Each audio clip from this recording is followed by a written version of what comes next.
You know how easy it is to point the finger at your person and say, you're the reason why this relationship is failing. But the relationship stands on two legs. So both parties are responsible for all things that happen in their relationship. So if the relationship is failing, both people may be responsible for something. And what if, just what if, your trauma is killing the relationship?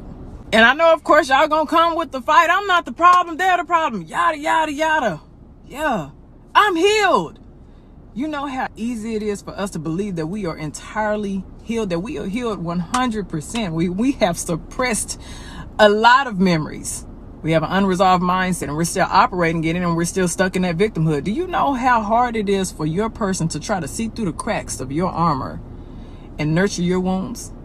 You know how hard it is for your person to see that inner child crying and they're trying to provide this stability and security, but you have that inner child imprisoned to actually try to penetrate these walls that you have put up. You know how hard that is? Every time they try to communicate with you, you think automatically it's a conflict. I don't want to deal with this conflict. This is overwhelming. You're making me deal with things I don't want to deal with. I'm tired of hearing your dissatisfactions. And so you run and you flee. And they have to constantly chase after you. Do you know how hard it is? Maybe you're the person whenever they communicate with you or they bring up a conflict that you start yelling and screaming and cursing and you act bigger than them because that's what you had to do to be heard and be seen in your past. Well, that doesn't make for a productive, healthy relationship. Do you know how much your partner suffers when you refuse to seek help and you refuse to heal?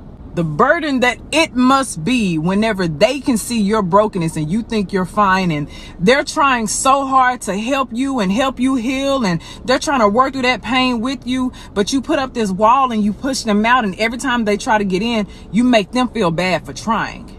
All of the sweat and the tears and the time and the effort that they are putting in to show you that you're safe, you're okay.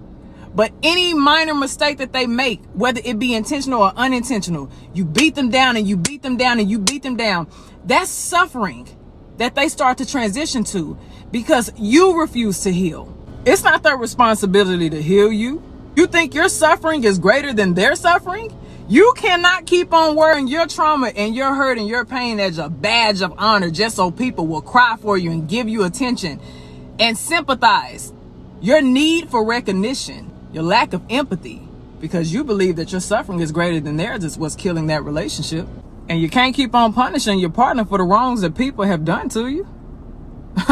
You can't keep blaming them for your self-negligence.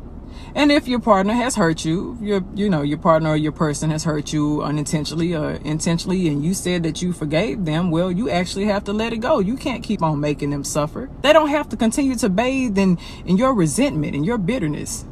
You can't say that I forgive a person and I'm choosing to reconcile if I'm going to beat them down every single moment because it makes me feel good to see them hurt like I did. That's not fair. You're not perfect, baby, and sometimes you have to take the time to actually step back and look at yourself and say, I really need to work on me. I need to heal, and you can do so even within a relationship. Because the unhealthy version of you may be weighing the relationship down, and eventually that relationship will sink, and that person may abandon ship. Take some time, connect with yourself. We need the healthiest version of you for a healthy, stable, harmonious relationship. Make the healthiest choice that you can. Happy, healthy relationships, y'all. Bye, babies.